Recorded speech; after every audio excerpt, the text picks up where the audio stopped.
Universidad de Belgrano. Esta es nuestra vida universitaria. Trayectoria, credibilidad, prestigio.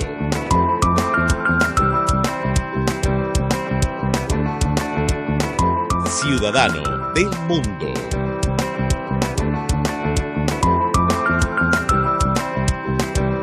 Universidad de Belgrano.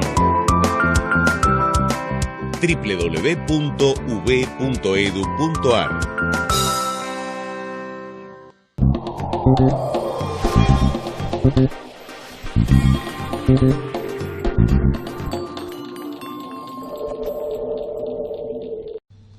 Hola, bienvenidos a Universidad Crítica, el programa creado y conducido habitualmente por el doctor Avelino Porto.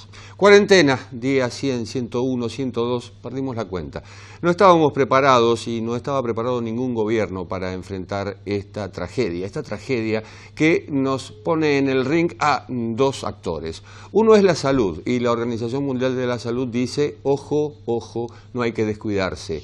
¿Por qué? Porque ha habido desescaladas, es decir, ha habido aperturas, sobre todo en Europa, por el turismo y también ha habido rebrotes. El otro actor es la economía y el Fondo Monetario Internacional habla de una caída global del 4.9% para este año. En la Argentina solamente es importante la caída. Lo mismo ocurre en México y en Chile.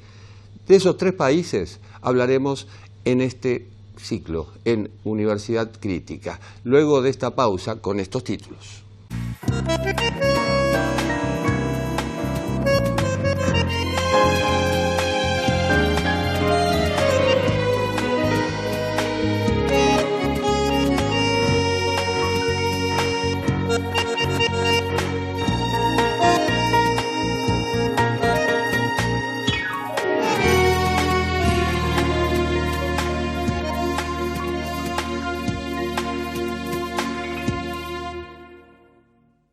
Y hablábamos de dos púgiles en el centro del ring, por un lado la salud, por el otro lado la economía. Y si miramos un poco el mapa que traza el Fondo Monetario, entre otros que dan perspectivas, bueno, el mapa es realmente sombrío en América del Sur. Si nos asomamos nada más por la cordillera, ¿qué está pasando en Chile? La situación ha empeorado. Esto es una realidad y esto es lo que enfrentan hoy los chilenos. Primero hubo una cuarentena, de esa cuarentena se salió, pero parece que se salió en forma precipitada y esto empeoró las cosas en este momento. Y estamos en comunicación con Marco Enríquez Ominami, que es cineasta, es político, fue diputado, fue candidato presidencial, fundador del Partido Progresista en 2010. Marco, bienvenido, ¿cómo estás?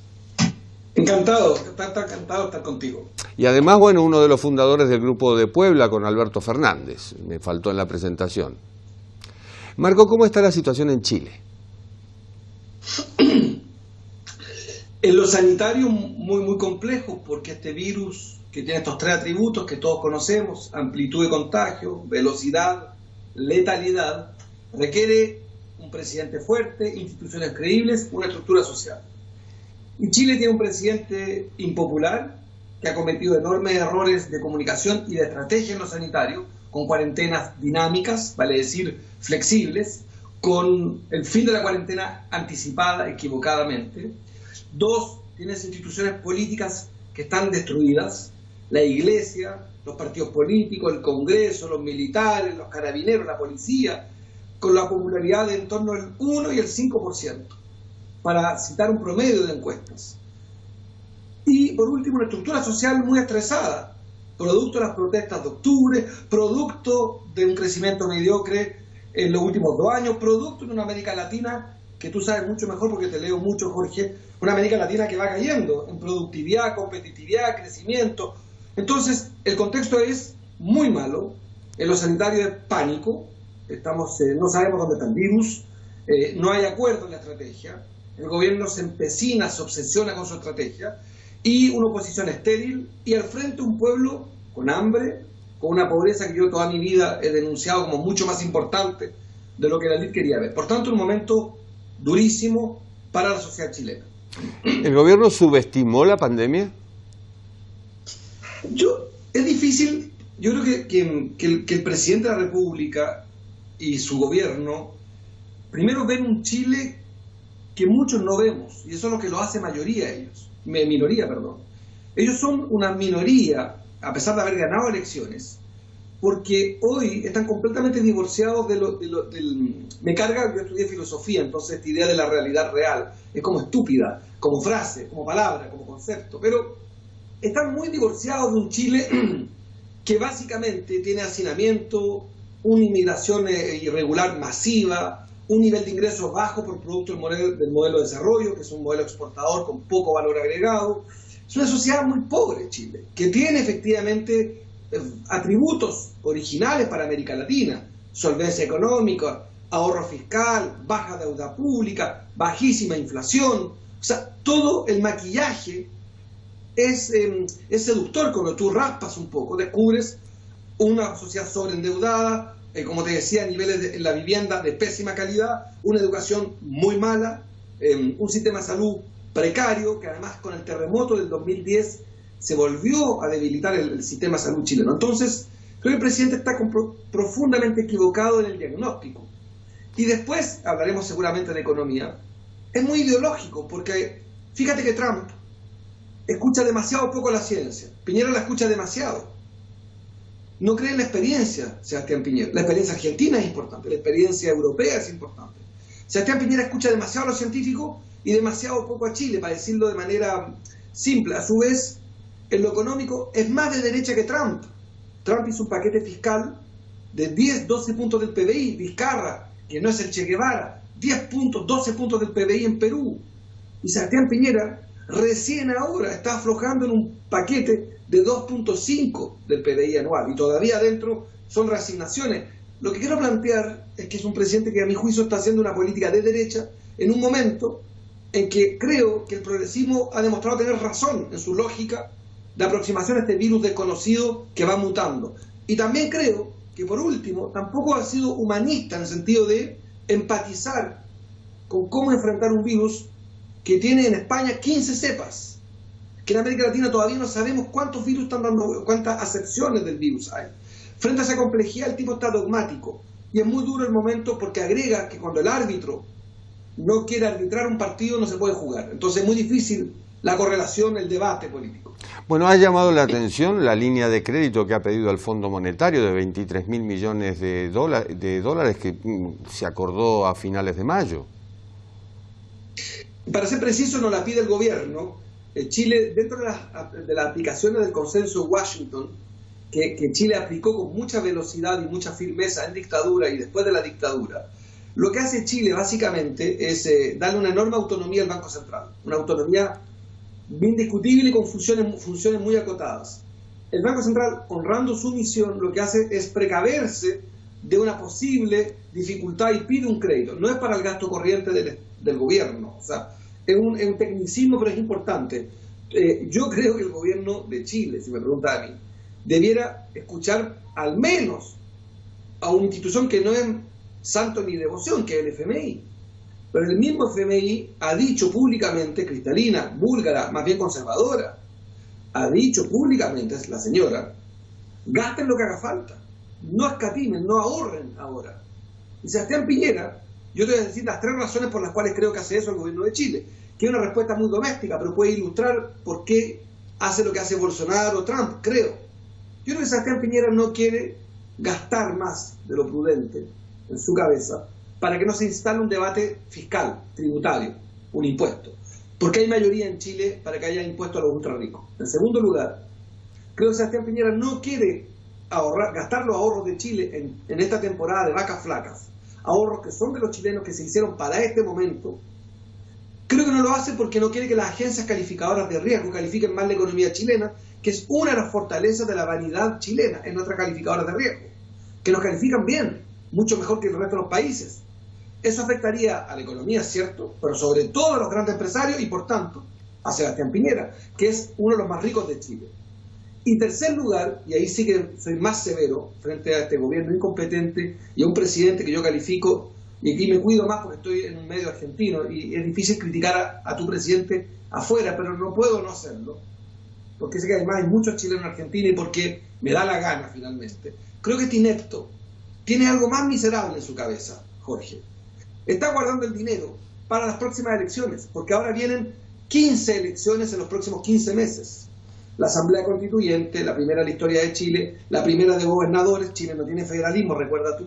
Tercero viene alcaldes, lo que llaman ustedes intendentes, consejeros municipales, senadores, diputados, presidentes, consejeros regionales. O sea, no te quiero aburrir, pero viene un sinnúmero de elecciones. Yo creo que Piñera, aterrado por la cárcel que probablemente lo espera después de un juicio penal por violación de derechos humanos, producto de las protestas, aterrado por su responsabilidad posiblemente penal en materia de la pandemia, está preocupado de que el sucesor sea de su sector, cosa que es legítima, no hay problema.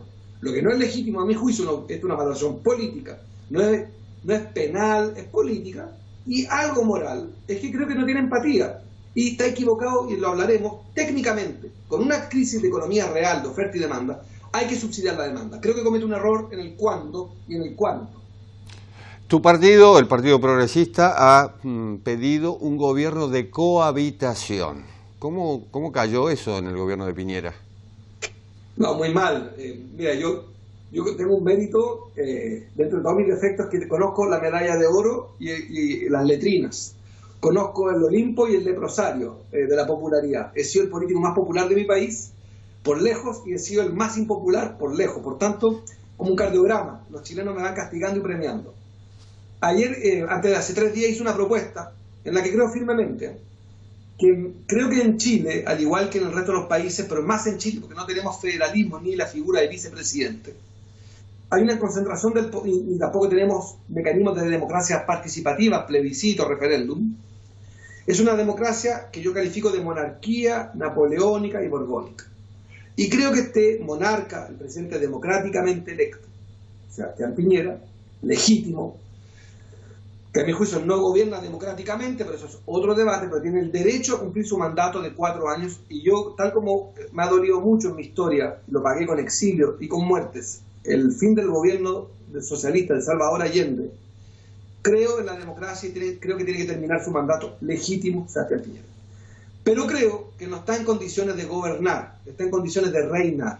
Que sea rey, que vea la soberanía, la defensa nacional, que sea árbitro de las próximas elecciones, pero que entregue los ministerios de educación, de salud, de seguridad, de legislación, de gasto social, que entregue lo que se llaman o los ministerios regalianos, si los quieres plantear de una manera, o también los ministerios de la urgencia, a la oposición amplia, académica, social, política, a todas las oposiciones políticas que hay, son como 3. Y hay gente, a mi juicio, muy legítima, hay candidatos presidenciales. Me da mucha fuerza esta propuesta y ha tenido mucho eco porque como yo estoy fuera de la política contingente, uno gana legitimidad, como decía el filósofo Séneca, que nada quiere, todo lo tiene. De algún modo, como no deseo la presidencia ya, me da mucha libertad y creo que hay que sacar a Sebastián Piñera, por su propio bien psíquico, por su propia condición de incapaz, que yo califico políticamente, del gobierno, no de la presidencia. Es un semipresidencialismo, Jorge, yo sé que tú sabes mucho de eso. Es un semipresidencialismo de hecho, no de derecho. Suena extravagante, pero lo hago por el bien de Chile, porque según algunos científicos, los más alarmistas, hablan de que vamos a alcanzar 70.000 muertos. Otros sostienen que ya la caída del producto es de 5 puntos, yo creo que va a ser de 10 puntos. Ya el consumo en el mes de abril cayó 15 puntos. Lo que yo creo que viene es que el error de haber creído que se podía cuidar la economía, como si hubiera un dilema y no la salud, que fue el error de Piñera, y sé cuánto resuena eso en Argentina. Esta idea de cuidar la economía por sobre la salud no resulta, porque la economía no se puede cuidar si no hay salud, es que no hay dilema. Y se equivocó en la estrategia el gobierno, y creo que lo que estamos pagando ahora es con hambre, con angustia, innecesaria. Incluso te quiero decir que en términos técnicos, sostener la demanda ahora, en este choque de oferta y demanda por el confinamiento a la baja, es técnicamente lo correcto. Entonces creo que estamos frente a alguien que está paralizado, incapaz, y yo propongo que entregue los ministerios de la oposición como un acto político, transitoriamente. En salud, no es que hay que llegar a acuerdo con él, no estamos de acuerdo, y tenemos razón nosotros en la oposición. Le hemos dicho durante 4 meses que está equivocado y tenemos razón. En economía, han pedido perdón públicamente. Han salido los ministros del Interior, el ministro de Salud, que aquí el ministro del Interior es como el jefe de gabinete de ustedes. Ha salido el ministro más importante, ha salido el ministro de Salud. Han salido todos casi, porque no están de acuerdo con la oposición, lógico. Pero le ocurre que la oposición tiene razón en algo que es casi como una verdad matemática. Ellos creen que la cuarentena se combate simplemente con pedir que la gente se quede en su casa, con cuarentenas dinámicas y con lo que ellos llamaron públicamente la necesidad de una cuota mínima de contagio, lo que hizo Suecia e Inglaterra, lo que se llama la inmunidad de rebaño.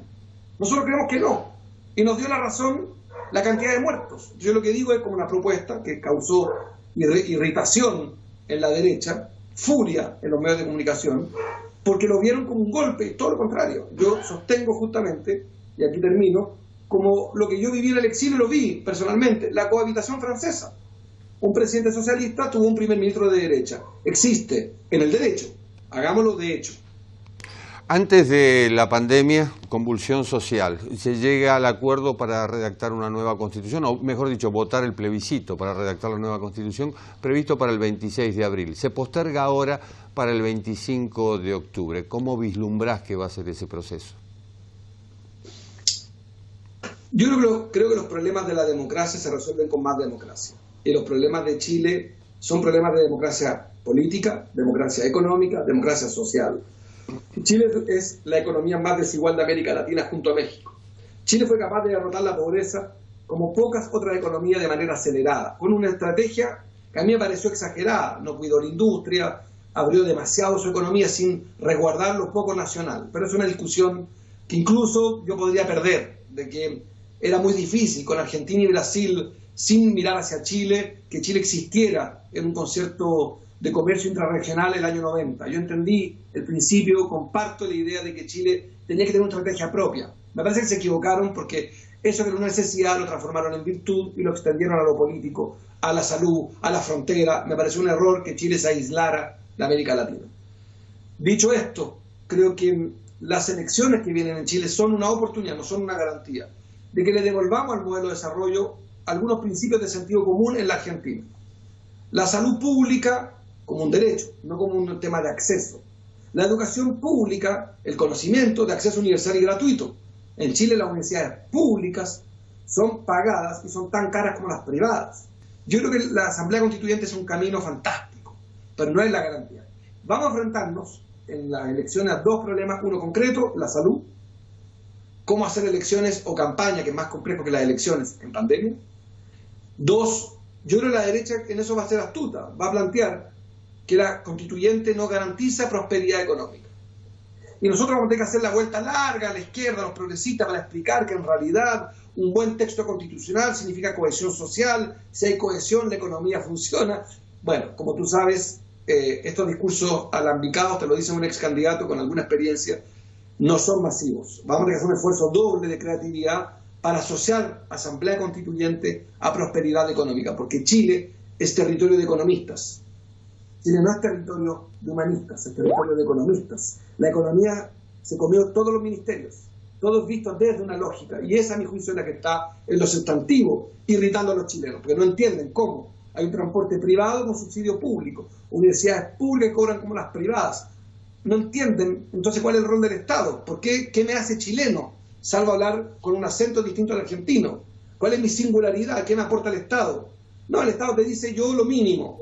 Tu mérito te llevará lejos. Llevan 30 años mirando el paraíso. Los chilenos diciendo, si me porto bien, me endeudo y estudio, llegaré al paraíso como esos ricos, que son el 1%, que controlan el 30% del PBI. Pero han pasado 30 años y se dan cuenta, parece que no funciona, que mi sueldo no mejora, que mi pensión es una miseria, que mi hijo estudia en una universidad que se cerró por mediocre. No entiendo. Ese no entender se transformó en miedo, y el miedo, como ocurre siempre, se transforma en odio. Marco, ¿por sí o por no? ¿Vas a ser nuevamente candidato a presidente? No. Pero, tú sabes, yo en el exilio, mi padrastro, yo me llamo Enríquez, y me agregué el apellido Minami por un hombre encantador, un economista a propósito, que fue ministro de Economía después, de Chile. Carlos, a quien queremos mucho, me llevaba al cine a ver Sean Connery, era para los viejos, los mayores, los grandes, James Bond, y había una película, creo que se llamaba Nunca digas nunca jamás. Y a mí quedó grabada esa película por lo buena, pero además por nunca digas nunca jamás. No, la respuesta es no, Jorge. Para ti, en lo especial que te leo, insisto, te debo una respuesta matizada. No, no quiero, no están mis planes. 3 campañas en 8 años. Tengo el récord Guinness. Lula lo fue en 16 años. Allende en 24, Mitterrand en 24. Yo en 8 ya hice lo que Mitterrand había hecho.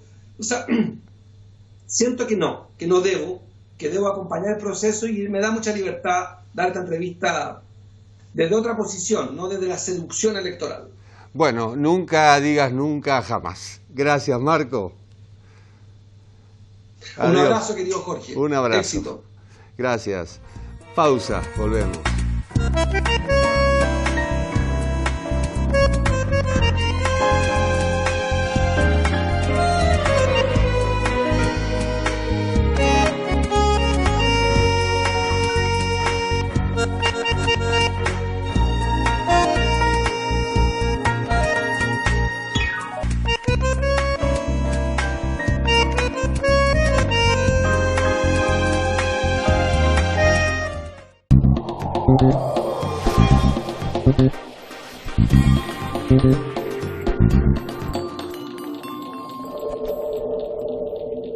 Universidad de Belgrano. Baja la aplicación V Mobile a tu celular. Cultura, educación, conferencias, doble diploma. Elegí lo que te gusta.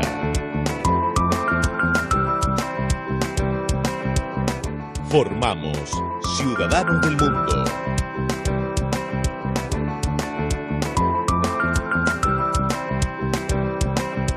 Universidad de Belgrano. www.v.edu.ar.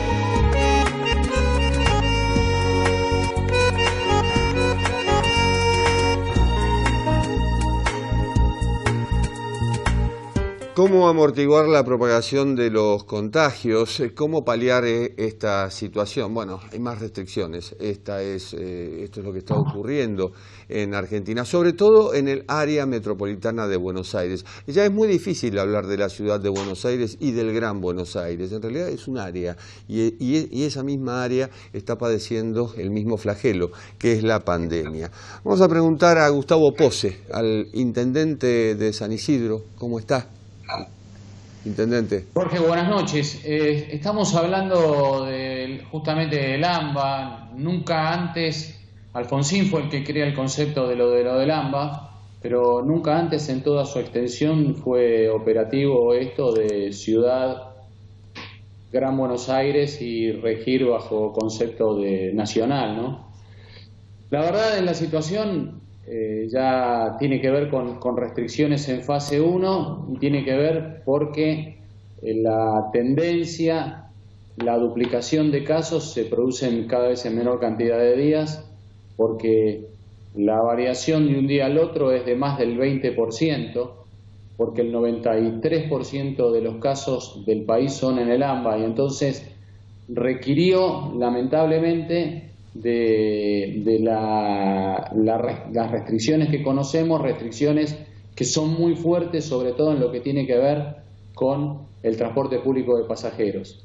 Entonces, hubo reuniones del gobernador en el día de antes de ayer con los intendentes del Gran Buenos Aires en 2 reuniones, una con primera sección electoral, otra con la segunda sección electoral, y de esas reuniones él planteó que iba a pedir volver a fase 1 y quería escuchar al resto de los intendentes. En el caso nuestro, en el caso del municipio de Campana y en el nuestro, nosotros planteamos que entendíamos las restricciones, entendíamos lo del transporte público de pasajeros, pero que lo que pedíamos y que vamos a trabajar en ese sentido para poder sostener las actividades económicas, ya sean comerciales como industriales, que no impliquen el uso del transporte público de pasajeros. Nosotros entendemos que aquellas autorizaciones cuyos protocolos el transporte público de los trabajadores está a cargo de los directivos, en este caso hay que tratar de preservar lo más posible. Obviamente la fase esta entiende que prioriza solamente para el transporte público a trabajadores esenciales y a lo que tiene que ver con industria alimentaria.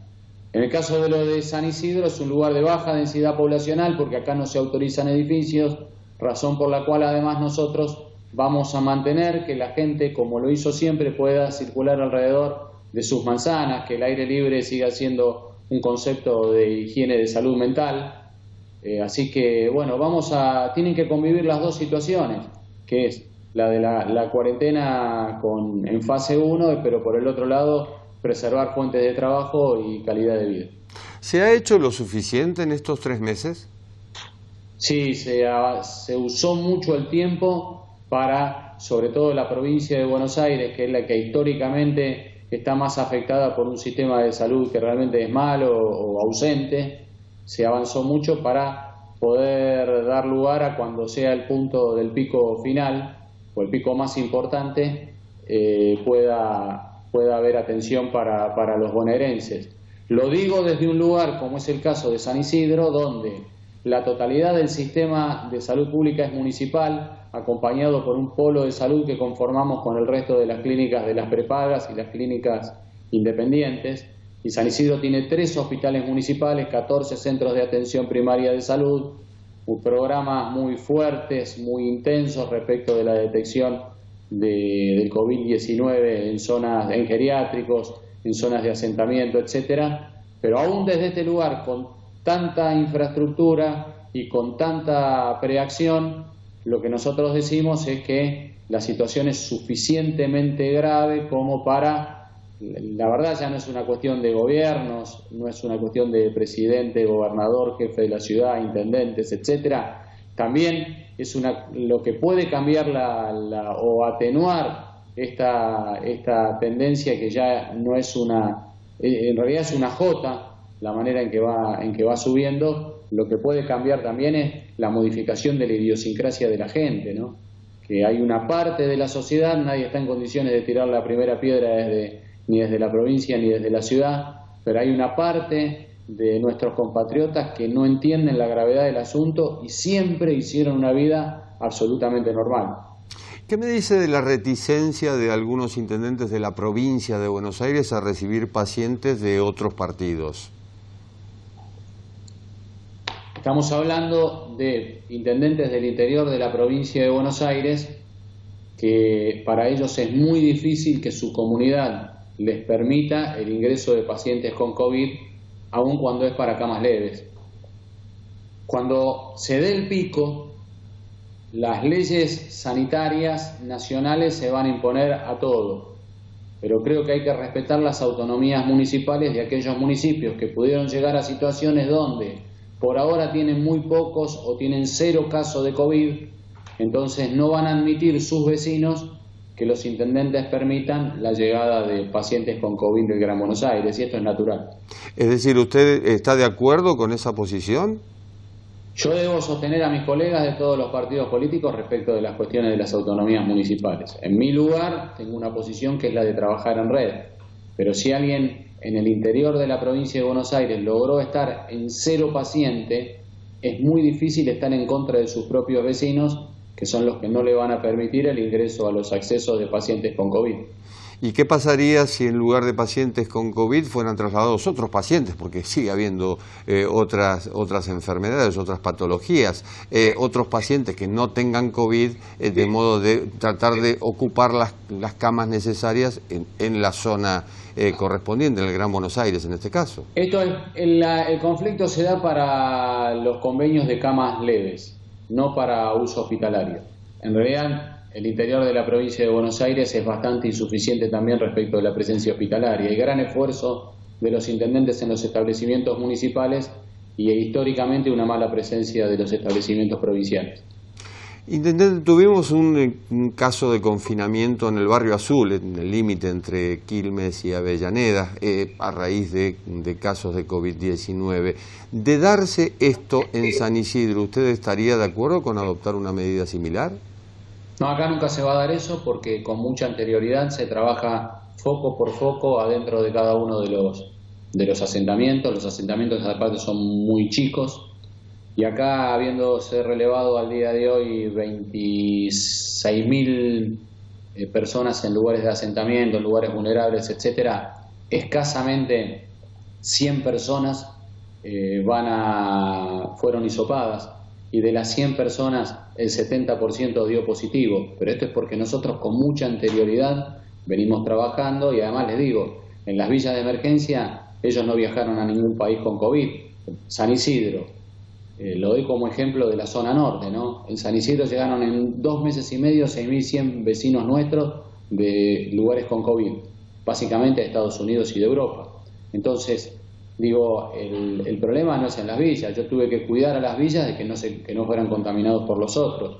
Los que contaminan en las villas y en los geriátricos, que son los lugares de atención, son los trabajadores esenciales. Es el policía, es el cocinero, es el vigilador privado que se contamina en la base, es la enfermera o la mucama que se contamina en una clínica privada. Digo, esa es la cuestión. Entonces, si se trabajó con mucha anterioridad, nunca se va a dar el caso como el que usted me mencionaba. Estamos en una ocupación de camas de más del 60%, que dicen es ya una situación crítica. ¿Cómo ve las próximas semanas? A ver, en realidad todos los lugares a esta altura del año tendrían que tener una ocupación del 100% de las camas, funcionarían a cama caliente, inclusive las de terapia intensiva. Lo que hay es una postergación de las patologías regulares, y por el otro lado, a la espera de la llegada de pacientes con coronavirus. El tema es el cálculo matemático de cuánto es que va a seguir creciendo, y que ya es matemático, no se puede discutir, cuánto es que va a seguir creciendo esto, la razón por la cual terminó volviendo a fase 1.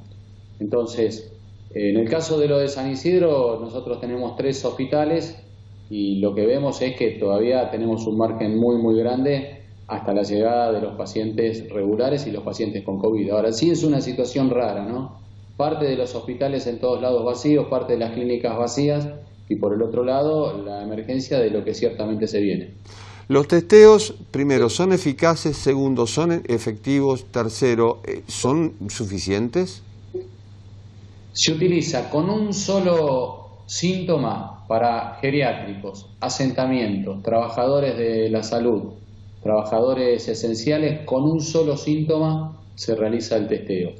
Y en ese sentido da resultado, porque la proporcionalidad de la presencia da que la mayor parte de las personas testeadas tienen COVID, más del 70% de los testeados tienen COVID. El problema básico es que cuando empezó la cuarentena, el país y en general en el mundo no se dispone de la suficiente cantidad de reactivos como para que todos los centros puedan hacerlo a mayor escala. Pero hoy se utiliza nada más que un solo síntoma para que se haga el testeo correspondiente. ¿Es obligatorio?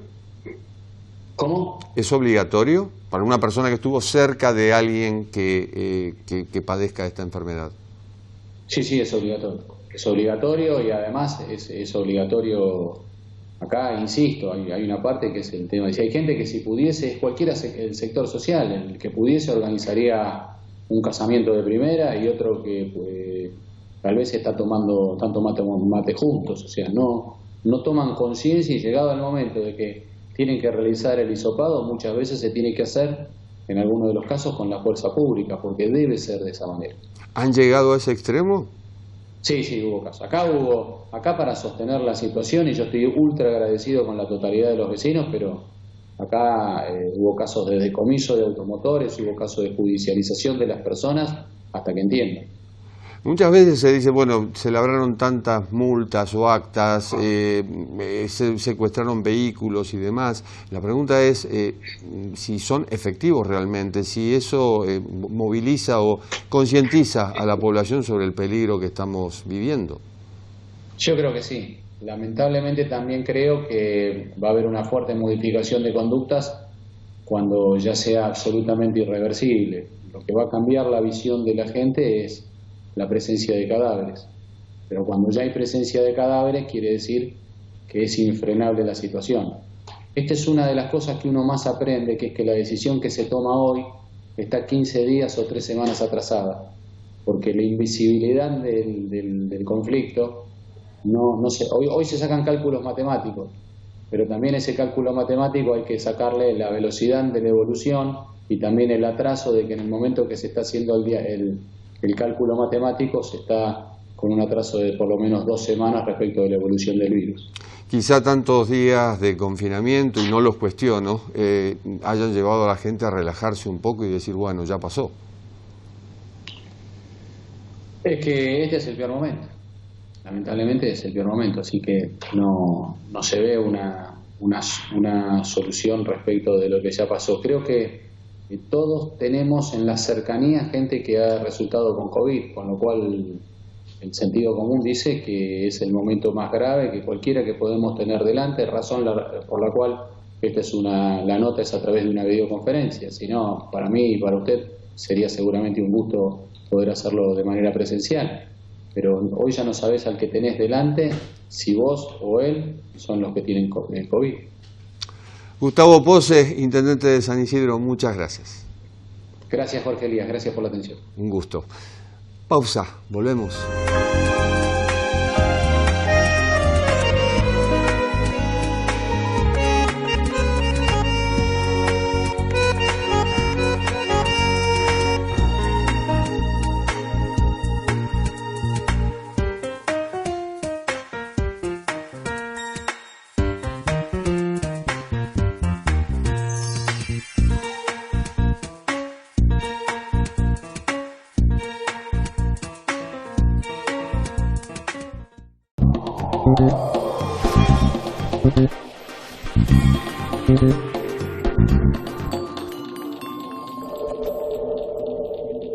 Universidad de Belgrano.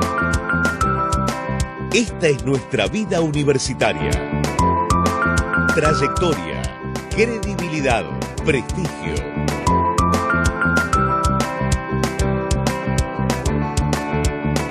Ciudadano del mundo.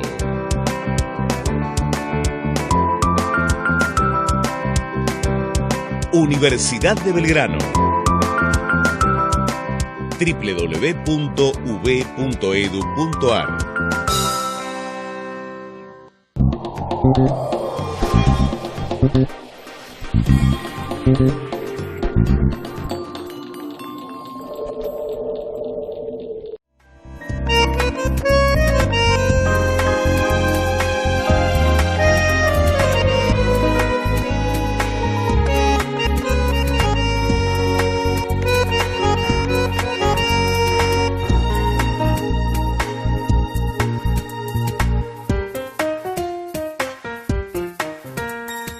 Estuvimos en Santiago de Chile, estuvimos en San Isidro, provincia de Buenos Aires, nos vamos ahora a la Ciudad de México.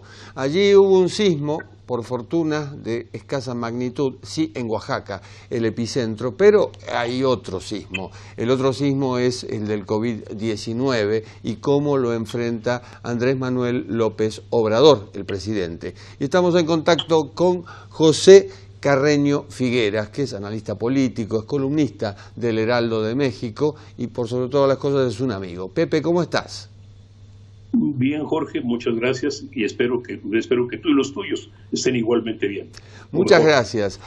¿Cómo ves el paisaje urbano en una ciudad de la magnitud de México y en estas circunstancias, por supuesto? Mira, el paisaje urbano de Ciudad de México refleja las contradicciones de un país que por un lado tiene un brutal brote de coronavirus, de COVID-19, ya llevamos más de 15,000 muertos, y por otro lado enfrenta la necesidad real de que su economía necesita que la gente salga a trabajar, salga a generar. Y literalmente la cuarta parte de la economía mexicana es la llamada economía gris, casi por lo menos una cuarta parte de la economía mexicana es economía gris o informal, como le dicen, y pues es gente que vive al día. Entonces, para ellos, para utilizar una frase publicada en México y en el exterior, el punto es, la disyuntiva está entre la posibilidad de enfermar y la seguridad de morirse de hambre. O sea que la gente sale a trabajar quizá no convencida de la enfermedad o a pesar de la enfermedad, pero porque necesita salir a trabajar y ganarse la vida. Entonces, ves el contrasentido de llamados de la autoridad a la serenidad, a la tranquilidad, a tomar precauciones, en algunos casos, como el de los ancianos, a mantenerlos fuera de las calles, y la realidad de un presidente que, al margen de cualquier otra cosa, no toma precauciones y que se ve obligado por las circunstancias a abrir la economía. Entonces, esto se repite en Guadalajara, se repite en Monterrey, se repite en Puebla, en las grandes ciudades del país, y pues obviamente crea todo esto ocurre además en un ambiente de polarización política, de que en alguna medida podría decirse que cada sector de la sociedad cree lo que quiere creer. La izquierda quiere creer a pies juntillas lo que le dice la izquierda del gobierno de López Obrador. La derecha mexicana, la derecha empresarial o el centro derecha creen exactamente todo lo contrario, y hasta ahora no ha habido un punto medio de diálogo, excepto en la comunidad de que la epidemia, la pandemia de coronavirus es una crisis que ha traído serios problemas económicos o que ha agravado los problemas económicos ya existentes, pero no ha traído un acuerdo de cómo enfrentarlo y de qué hacer con ello. Entonces es un panorama muy, muy complicado. Mencionabas una palabra clave, creo yo, que es la contradicción. Primero, López Obrador alentando a la gente a ir a comer a las fondas, más allá del ejemplo que nos da de usar el barbijo, no usar el barbijo. Y por el otro lado, el mensaje de la Secretaría de Salud de Susana Distancia, este personaje que ha creado para que la gente sea más precavida cuando salga a la calle. ¿Cómo cae esto en la sociedad? Mira, insisto, cada sector quiere creer lo que quiere creer. De hecho, aun cuando, por ejemplo, los llamados de la Secretaría de Salud fueran lo más, y son en alguna medida, lo más coherentes posible con los requerimientos internacionales de salud en términos de coronavirus, el hecho es que hay partes del país que no le creen. Hay partes del país, hay partes de la población que cuestionan categóricamente la credibilidad incluso del subsecretario Hugo López-Gatell, que es el hombre encargado de coordinar la respuesta mexicana al COVID-19, y en alguna medida también subrayan la contradicción con el presidente López Obrador. El hecho es que hace 4 semanas que se anuncia al país que el pico de la enfermedad ya llegó o está por llegar, y el presidente de la República anuncia que ya estamos hemos alcanzado ya el punto deseado de la estabilidad, que implica también el preludio al descenso.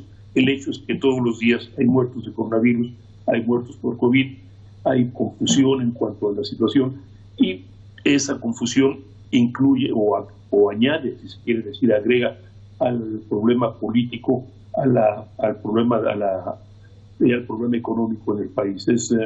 Estamos como otros países, quizá tanto como nuestro vecino, en una crisis política, una crisis sanitaria y una crisis económica.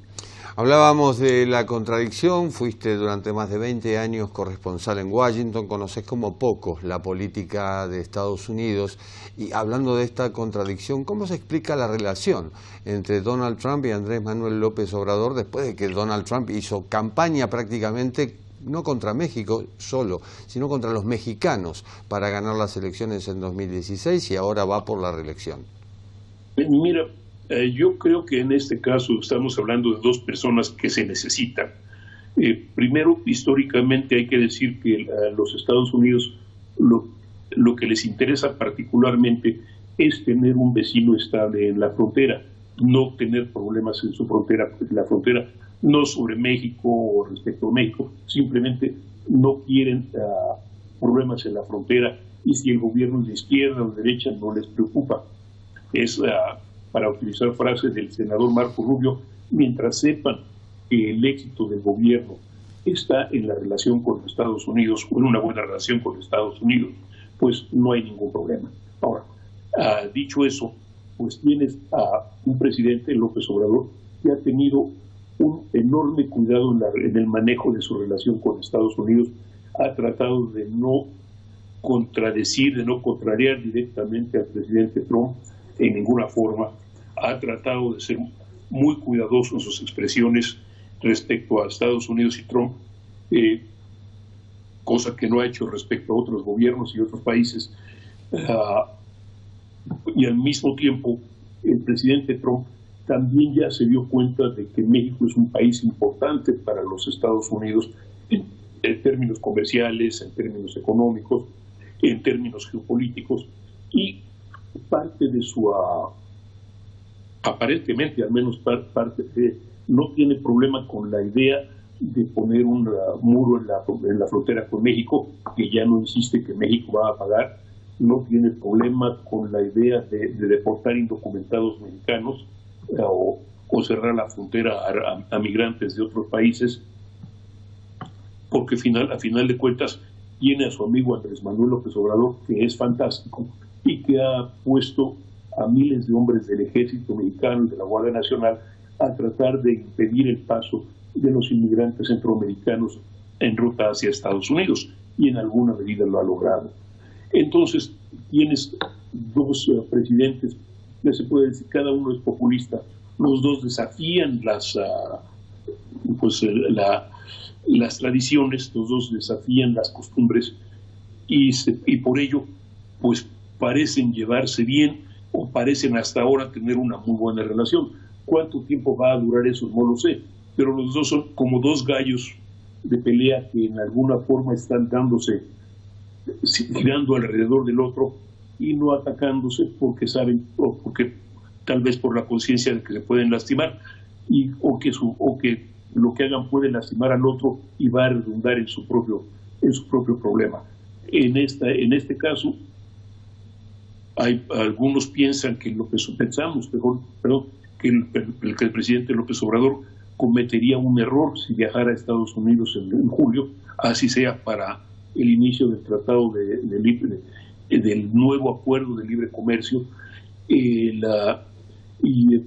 pero creo también que en lo personal hay razones de política doméstica para que lo hagan. Entonces es parte de la polémica.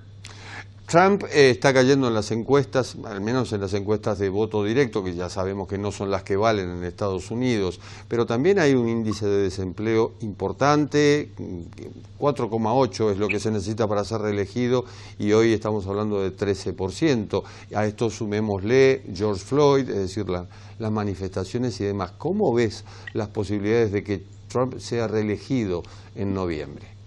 Mira, con el proviso que tú subrayaste, que los Estados Unidos no eligen por voto directo, sino por voto indirecto,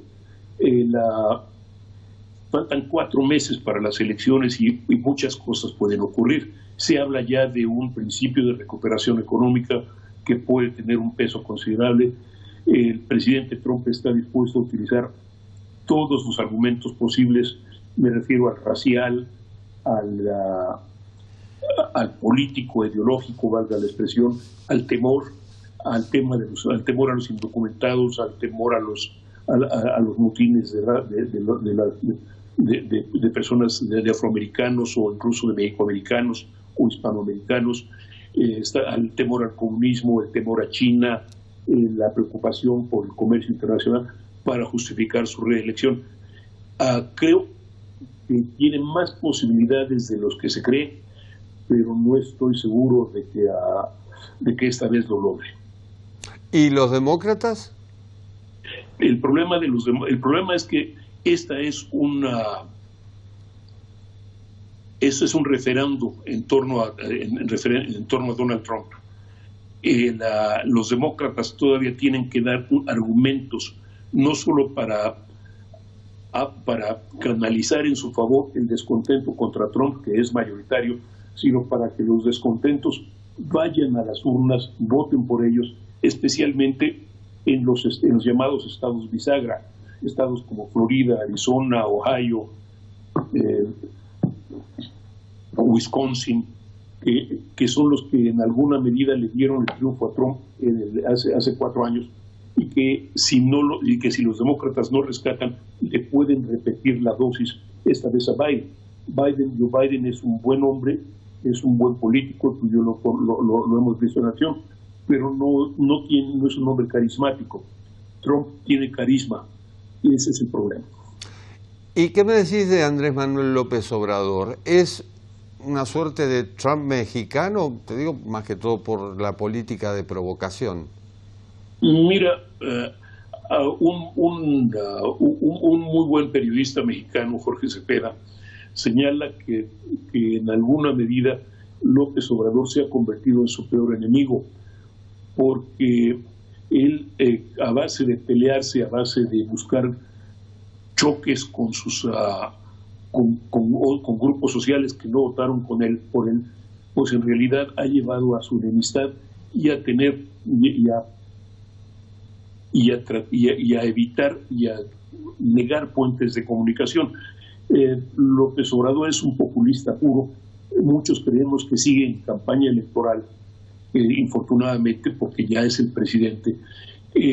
Tiene todo el poder, tiene un enorme poder en México, no solo como presidente, sino que además su partido tiene la mayoría en el Congreso, tiene la mayoría de las gubernaturas, es decir, en pocas palabras, tiene literalmente todos los instrumentos de poder y se sigue comportando como candidato, con lo cual, pues, está no está gobernando, sino haciendo campaña.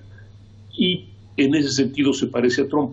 Trump ya ha pasado los últimos 4 años en campaña electoral atendiendo las necesidades o las preocupaciones de sus votantes, asegurando su voto, asegurando su participación en las urnas, tanto que ahora 9 de cada 10 republicanos se dice que votarían por él, y en ese sentido se parece a López Obrador, o López Obrador se parece a él. Están cuidando a sus votantes, están cuidando su imagen, pero no están sumando a su coalición, no están sumando a su equipo.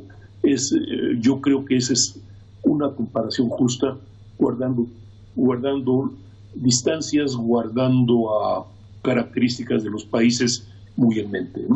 Bueno, la pandemia les ha dado la posibilidad de tener una conferencia de prensa diaria prácticamente, lo cual sería más o menos como una cadena nacional diaria, algo a lo que no están acostumbrados ni Estados Unidos ni México. Pero López Obrador, esa es una marca del equipo López Obrador. De hecho, si recuerdas, López Obrador como gobernador de la Ciudad de México, alcalde de la Ciudad de México en 2000, al principio de los años 2000, él hacía una conferencia de prensa diaria a las 6 de la mañana para insertarse en la agenda del día y, pues, de hecho, en alguna manera controlaba la agenda informativa del día. Hoy lo hace desde que inició su gobierno, lo hace a las 7 de la mañana y en alguna forma, por lo menos, si no controla, sí impone agenda. Políticamente es muy hábil. Ahora, hablar diario lo lleva a contradicciones o lo lleva a ponerse en problemas. Y creo que eso está empezando a ocurrir. Pepe Carreño, muy amable, muchísimas gracias, un fuerte abrazo. Jorge, lo mejor para ustedes. Gracias. Misión cumplida. Nos vemos en la próxima. Chao.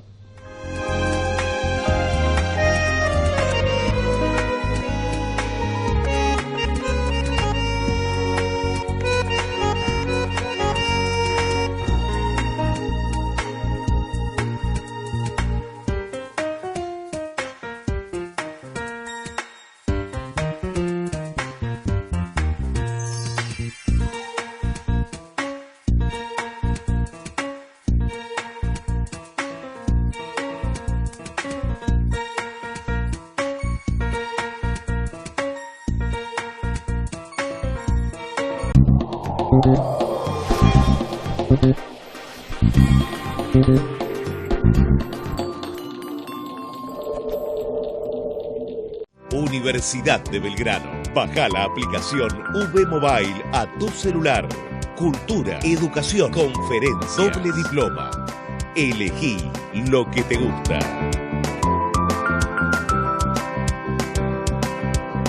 Formamos ciudadanos del mundo.